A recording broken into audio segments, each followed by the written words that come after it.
Hey, just got back from the mailbox with TGXEAR's Desolation Sounds tour unit. Very excited to open this up, give it a listen, and give some impressions on it, and later on do a full review.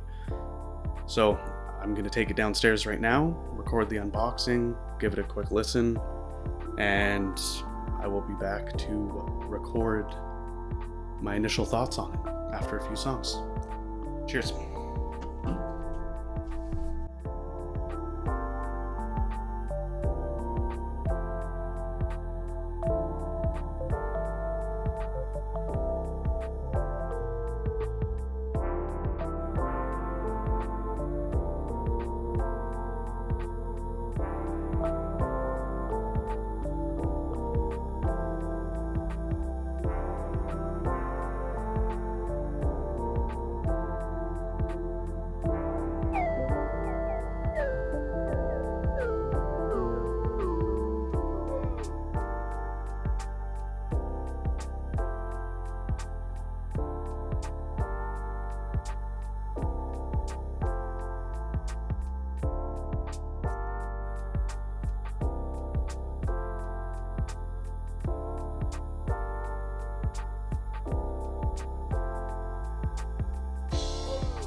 Well, I'm back from giving the TGXEAR Desolation Sound a quick few listens on 6 or 7 or so tracks.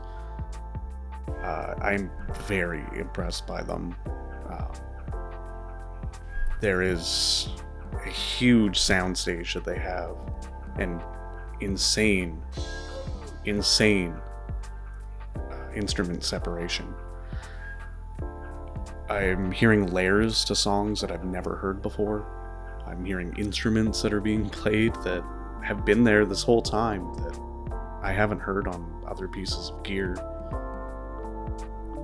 The tuning reminds me of a proper studio monitor. It's very reference, but it's still engaging enough. It's not boring to listen to. There's enough going on, and just the soundstage with that instrument separation and the imaging all meld into making a very fun initial listening experience. If I was to give some comparisons, I would say the bass, mid-bass, and treble are brought down a little bit from what Ceratus has. That being said, I find it quite a bit more detailed than Ceratus. If I was to talk about the mids, I would kind of compare them to Totem, but brought down a bit more and just more balanced instead of being so mid-focused like I find Totem. Very balanced, very reference, but man, is it fun to listen to. It's very enjoyable initial experience, and I will go into more detail in the actual review. Peace.